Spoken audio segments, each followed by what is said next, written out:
Boa noite! Olá, pessoal! Tudo bem? Como é que passaram o dia?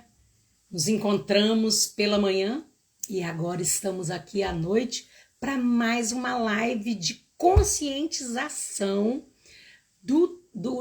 dessa maternidade atípica que nós estamos aqui unidos para poder descomplicar. Hoje você vai estar aqui comigo. Olá, quem está entrando aí, boa noite. A gente está fazendo a live de aquecimento para o encontro de mães que vai acontecer na quinta-feira agora, dia 7 de dezembro, às 20 horas. E aí a gente está fazendo essas lives de aquecimento para conscientização da importância da gente que é mãe atípica ter conhecimento para poder descomplicar a nossa maternidade atípica. E essa é a oportunidade para você descomplicar a sua maternidade atípica. E agora à noite eu vou trazer informações importantíssimas para você, para que você possa, com essas informações, poder descomplicar um pouco mais a sua maternidade atípica. E o que eu vou falar hoje aqui traz algo de muito valor, porque em muitos momentos a mãe tem muitas dúvidas sobre questões da sua criança. Será que o que a minha criança tem é algo a se considerar para eu poder levar ao médico, ou será que é coisa da minha cabeça? Porque muita gente fala, isso é coisa da cabeça, Sheila, isso é coisa da sua cabeça. Não, hoje eu vou tirar a sua dúvida, se você tem essa dúvida da seguinte forma: será que o meu filho tem alguma coisa aí de autista? Será que ele tem autismo? Será que é autista? Porque o autismo que a gente vai conversar hoje aqui, em muitos momentos e em muitas famílias, só se descobre quando a criança já é adulta, quando a criança não é mais criança. E quando essa pessoinha que se transformou em adolescente, depois adulto, já passou por muito sofrimento. É verdade. Porque na maioria das vezes a gente não percebe quando é criança. Sabe por quê, pessoal? Quando a criança tem aqueles sinais de autismo clássico, que todo mundo, né? Olha eu aqui ajeitando meu cabelo, assim, que é fera, sabe? Nossa, alto desempenho significa que é altas habilidades, Sheila? Não.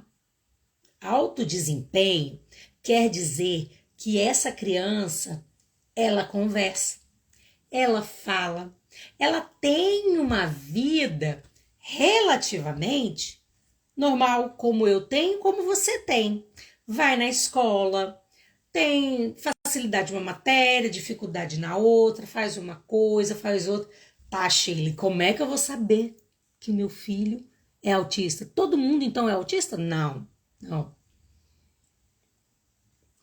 É por isso que eu quero abordar esse assunto hoje aqui, porque o autista de alto desempenho, ou nível 1 de suporte, ou como era chamado há alguns anos atrás, o Asperger, ou Asperger, depende da sua região aí brasileira, você vai falar de um jeito.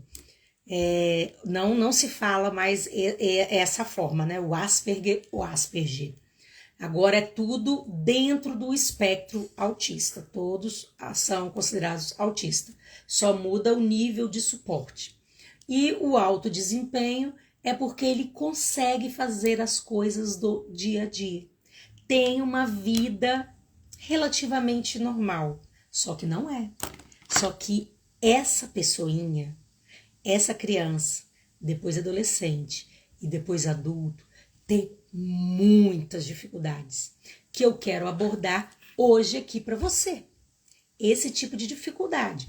Porque o autismo foi descoberto por volta lá de 1943, 44, por um médico, Dr. Kanner, que já estudava sobre esse assunto, sobre crianças diferentes, que tinha estereotipias, que é aquele autismo clássico que a gente conhece, chamado clássico, né? Mas é aquele autista que você olha e pensa, é autista, né? Então, ele começou a estudar, né? Isso por volta de 1940 e alguma coisa. E aí, depois, paralelamente, um outro pesquisador aí, já alemão, foi estudando o nome dele, o sobrenome dele era Asperger, ou Asperger. E aí, ele estudou crianças que tinham algumas coisas diferentes, mas porém tinham um desempenho escolar, um certo desempenho social, mas ele tinha outras dificuldades, principalmente dificuldades sociais. E aí ele foi estudando, ele viu. Aí com o passar dos anos, o intercâmbio, né, de estudos, de informações, aí foi se chegando aos estudos.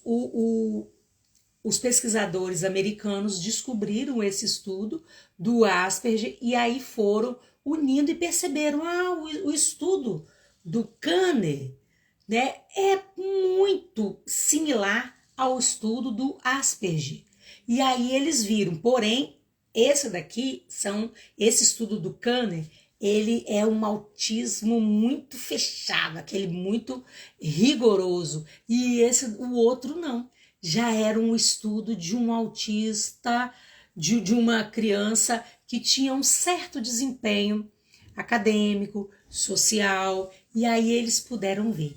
E aí, olha para você ter uma ideia, o Asperger, só a partir de 1994 que começou a se falar sobre as crianças que tinham esse espectro aí autista, né? E aí costumou-se falar, não, fulaninha é Asperger. E aí queriam dizer que todos que eram Asperger eram gênios, eram superdotados. Não, gente. Por isso que caiu por terra isso, porque muitas crianças, sim, têm altas habilidades, porém têm altas habilidades em uma coisa. Vocês já viram eu lembro muito isso passar no Silvio Santos, aqueles programas de domingo, né? Quando ia uma criança e falava assim, sabia o nome de todos os dinossauros, não sei o que, não sei o que lá, ela tinha uma fissura por dinossauro. Já tinha outra criança pequenininha que ia lá, que sabia todos os países, capitais, não sei o que, tinha aquele conhecimento fantástico que a gente ficava assim de boca aberta. Normalmente essas crianças está nesse espectro do Asperger, que agora não é mais falado. Então agora a gente vai ficar só falando nesse autismo nível 1 de suporte, ou considerado autismo de alto desempenho. Só que, olha só, esse autismo de alto desempenho, ele tem muitas dificuldades mesmo, né? Opa, quase caiu aqui. Deixa eu tomar aqui uma aguinha. Presta atenção agora no que eu vou te dizer. E eu quero que você anote aí, né? Então, os desafios dessa criança que tem o autismo de alto desempenho ou autismo nível 1 de suporte, essa criança é acometida por um grave comprometimento da socialização, né? E isso caracteriza muito essa forma de autismo. Quando fala um grave comprometimento da socialização, não é que essa criança não consiga se socializar, mas ela, em muitos momentos, ela está ali se socializando, mas ela sente uma necessidade enorme de sair daquele lugar, de sair. Essa criança precisa, né? essa pessoa, seja criança, adolescente ou adulto, precisa, eles falam que já tá como se o copinho já tivesse enchendo, e eles não aguentam mais ficar neste lugar. Então, todo autista, ele, para ser considerado autista, ele tem que ter um grave comprometimento social. Ele não gosta, não suporta muito ficar muito tempo num ambiente onde tenha muito barulho, onde as pessoas estão conversando. Ela tem dificuldades em socializar, porque ela leva de forma muito literal o que as outras pessoas falam. Então, ela não consegue dar, às vezes, o feedback que as outras pessoas estão dando, né? Então, essas crianças, elas costumam ser ignoradas pelos seus pares na escola. Elas costumam ser ignoradas pelos seus colegas, porque, às vezes, elas fazem comentários fora de hora, comentários que não tem nada a ver, né? E aí, adolescente não perdoa, né? Criança, às vezes, não vai perceber muito, mas essa criança que é autista de alto desempenho, por exemplo, eu tenho aqui uma cola colorida, né?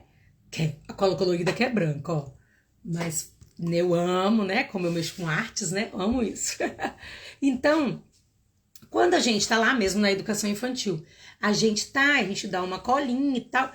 Essa criança, ela não consegue entender que ela precisa, a cola eu dei para ela agora, mas ela precisa dividir com um amigo, dividir. Então, em muitos momentos, se ela acha que a cola tem que ficar aqui, ela vai ficar aqui. Porque se a gente tirar ela deste lugar, ela vai entrar muitas vezes num estado de sofrimento, ela vai fazer um escândalo por causa, você fala assim, gente, você tá fazendo um escândalo por causa de uma bobeira dessa. Principalmente a gente que não percebe nada nessa criança. Interessante, a primeira vez que eu percebi na minha filha algo muito estranho, eu falei, gente, o que é isso? Foi uma vez, ela era adolescente, eu não imaginava até então que ela poderia ter autismo, porque ela tem autismo de alto desempenho. A estante de livros dela, né, tinha livros, uns bibelozinhos, uns negocinhos assim, tava no quarto dela, do lado da escrivaninha, tava bagunçado. E aí naquele sábado, eu tava dando uma geral na casa e eu olhei a estante e falei, nossa, a estante tá bagunçada, vou arrumar. E aí eu peguei, ela não tava em casa nesse momento, eu peguei, tirei poeira e fui organizando. Gente, quando ela chegou em casa, ela me viu, eu já tava acabando. Ela fez um escândalo tão grande, ela brigou comigo, como se eu estivesse fazendo uma coisa errada, sabe? Eu tomei um susto, que eu olhei e falei, nossa, Sara, por que você tá fazendo isso? Eu tô só arrumando. Mas ela brigou. Aí depois, eu peguei e falei, também não vou fazer mais nada, vou deixar assim do jeito que tá. E aí depois, passou, né, uma meia hora assim, ela foi lá e me pediu desculpa. Falei, ai mãe, me desculpa, é porque, eu tomei um susto, vi você arrumando lá e eu achei muito estranho aquilo. Falei, gente, que é isso? Eu sabia que ela tinha uns negócios assim. É interessante quando a gente é mãe e não tem ainda o diagnóstico, a gente fala, fulaninha é meio assim, tem uns negócios meio estranhos. Nossa, é rígido, faz isso.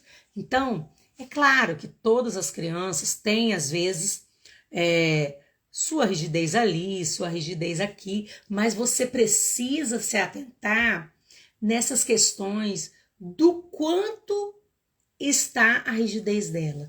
E essa criança também que tem a síndrome de Asperger, desculpa, gente, é porque eu acostumei tanto falar síndrome de Asperger, mas hoje não é mais falado, é autista nível 1 de suporte, autismo nível 1 de suporte.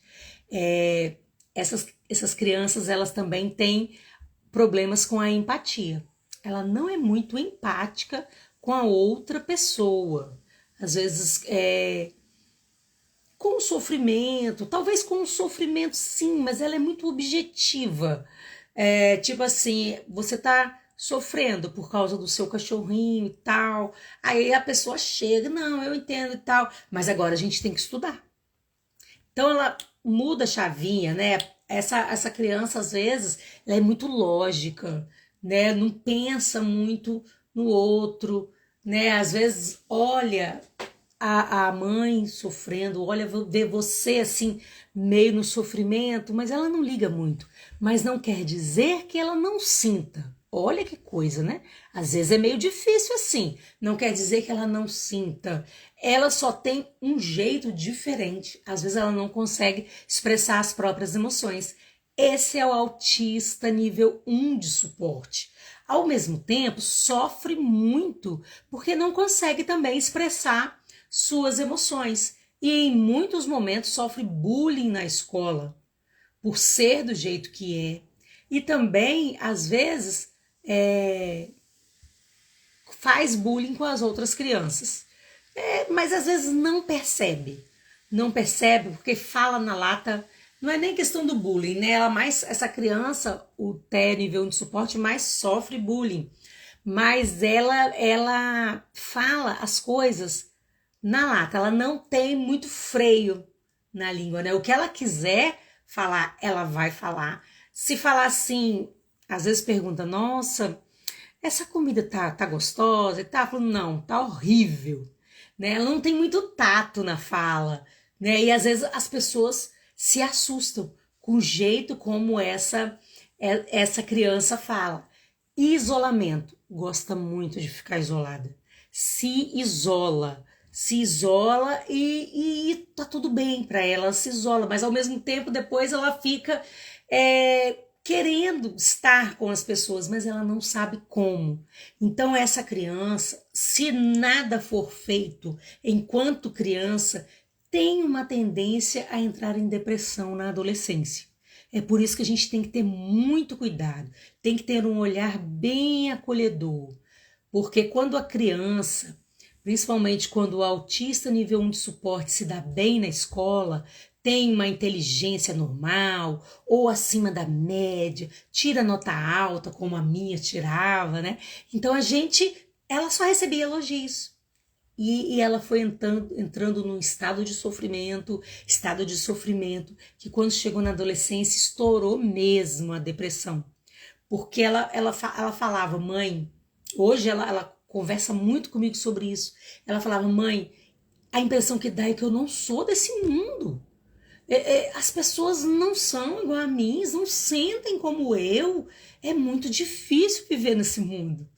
Ela fala e hoje ela, graças a Deus, ela tem total liberdade de falar, de se expressar, né? E a gente estimula muito. Mas às vezes você tem uma criança assim, que é considerada esquisitona pelas pessoas, é diferente, fala de um jeito diferente, olha de um jeito diferente, não liga muito para os irmãos, se tiver irmãos. Então você tem que ter um olhar para perceber se ela o comportamento dela, você está levando essa criança para o sofrimento. E mais ainda, deixa eu ver se está aqui. Aqui, ó. O que eu conversei ontem sobre as nossas plaquinhas aqui das emoções. A criança é autista, você precisa conversar com ela sobre as emoções. Essa daqui eu tenho aqui em casa, a plaquinha das emoções. Que aí eu consigo, através dessas plaquinhas, você pode falar aí, conversar com a sua criança aí, através dos emojis, como ela foi, como foi o dia dela na escola. Essas plaquinhas que eu tenho aqui, ó, não tem cores, por quê? Porque de repente a criança vai escolher pela cor. Ah, eu gosto mais de azul, eu gosto mais de amarelo, vou escolher amarelo. Não, por isso que são brancas, para poder, o que a criança tem que prestar atenção aqui é no semblante, né, do quanto ela está com essas emoções, e aí a gente conversa. Se você não tem isso, pode aí, se você quiser, né, eu tenho aqui em PDF, né, para você, porque a melhor coisa, gente, é você conseguir conversar, porque às vezes a sua criança não vai conseguir expressar para você aquilo que ela está sentindo, principalmente a criança autista, ela tem muita dificuldade, muita mesmo. E aí, através das emoções, de conversar, e você vai falar para ela, tudo bem ter emoções. As emoções, ó, você sempre fala para ela. A gente não consegue evitar estar chateada ou alegre ou feliz. O interessante é que você sinta e compartilhe suas emoções, principalmente comigo. Mostra para sua criança que ela pode confiar em você. E sempre fala, sentir as emoções não tem problema. O problema maior é o que você vai fazer com esse sentimento. Igual quando a criança está muito irritada. Ó, vai falar, mamãe, eu estou muito irritada. E aí você deixa ela sentir a irritação e fala com ela, me conta então, o que está fazendo você ficar tão irritado, tão irritada? Aí você vai falar, não é porque você está irritada com a sua irmã ou com o seu irmão que você vai bater, né? Que estar irritado ou irritada com alguém, tudo bem, mas você não pode, você depende do que você vai fazer com essa irritação. Você não pode bater porque você está irritado. A gente tem que resolver essa questão. Não é porque, quer ver? Deixa eu achar outro aqui. Vamos ver aqui. Cadê, gente? Acho que eu vou ficar no irritado mesmo. Vou ficar no irritado, porque tá bravo aqui. Vamos dizer, eu não tô achando aqui. Vamos dizer que o seu filho está muito bravo, a ponto de bater em alguém. E você vai, né? Vai falar, tudo bem, você vai reconhecer as emoções dele, depois vai falar, ó, aí bateu. Vamos supor que bateu, teve aquela confusão em casa. E aí você vai conversar com a sua criança. Ah, ficou irritado, o que aconteceu? Aí você vai encontrar uma solução com a sua criança e vai falar, o que você pode fazer da próxima vez que isso aconteceu, com qualquer outra coisa, e você ficar muito irritado ou muito bravo. O que você pode fazer sem ser bater? Porque bater não resolve.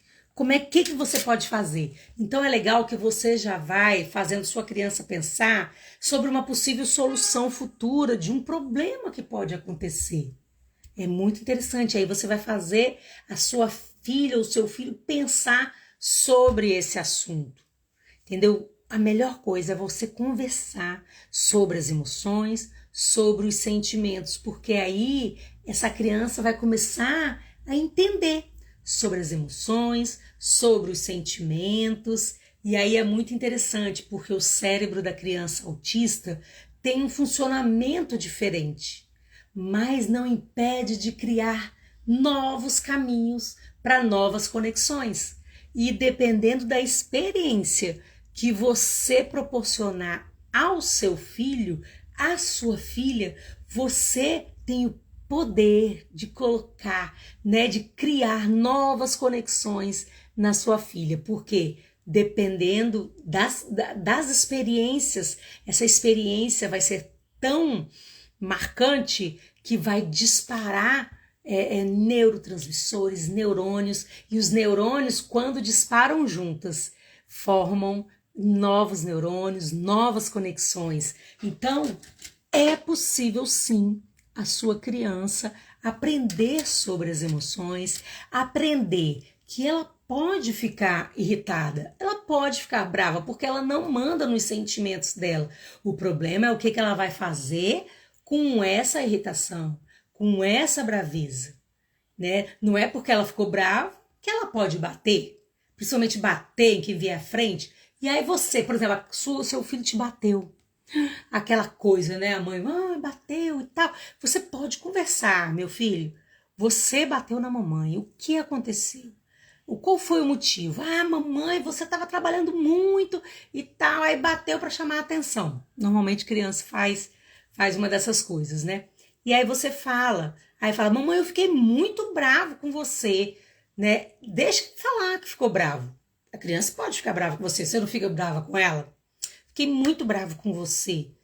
Aí você fala, tudo bem, você pode falar com a mamãe, a gente vai resolver essa questão. Mas não é porque você ficou bravo com a mamãe que você pode bater na mamãe, né? E você tem que ser firme, né, em sua opinião, firme em falar com a criança, mas sempre de maneira amorosa. Sempre de maneira amorosa, por quê? Significa que a sua criança está precisando aprender sobre essas questões. O que fazer quando fica irritada? O que fazer quando essa criança fica brava? Então, ela não nasce sabendo, a gente não nasce sabendo. Normalmente a gente aprende o quê? Com os erros. Mas eu já estou te dando os meus erros para você acertar. Já estou te falando como é para você fazer, para você acertar e não errar mais. E isso aqui é só uma pitadinha do que eu estou te dando do nosso encontro de mães, que vai acontecer no dia 7 de dezembro, agora, quinta-feira, agora às 20 horas, né? E nosso tema será como descomplicar a maternidade atípica. Isso mesmo, você que é mãe de uma criança atípica é a minha convidada especial para esse encontro de mães. É só você clicar no botão aí da bio do meu Instagram e fazer a sua inscrição. Esse evento vai ser completamente online, totalmente gratuito. É para a gente se encontrar mesmo e a gente tá de pertinho. E nesse encontro eu vou te mostrar o caminho que eu fiz ao longo desses 23 anos. Como que eu fiz para descomplicar a minha maternidade atípica. Eu quero compartilhar com você todo o caminho, todo o passo a passo. Vai ser na quinta-feira agora, 7 de dezembro, às 20 horas. Para isso você precisa clicar aí no link que está aí na bio do meu Instagram e fazer a sua inscrição. Eu te espero lá e quero te convidar para a live de amanhã, que estaremos fazendo amanhã, dia 6 de dezembro, às 8h30 da manhã. Será mais uma live de aquecimento, onde a gente vai conversar mais situações que vai te ajudar a descomplicar a sua maternidade atípica. Esteja conosco amanhã, às 8h30 da manhã, e convide outras mães de criança atípica para estar com a gente poder juntas descomplicar essa maternidade atípica. Um grande abraço para você e até amanhã, hein? 8h30.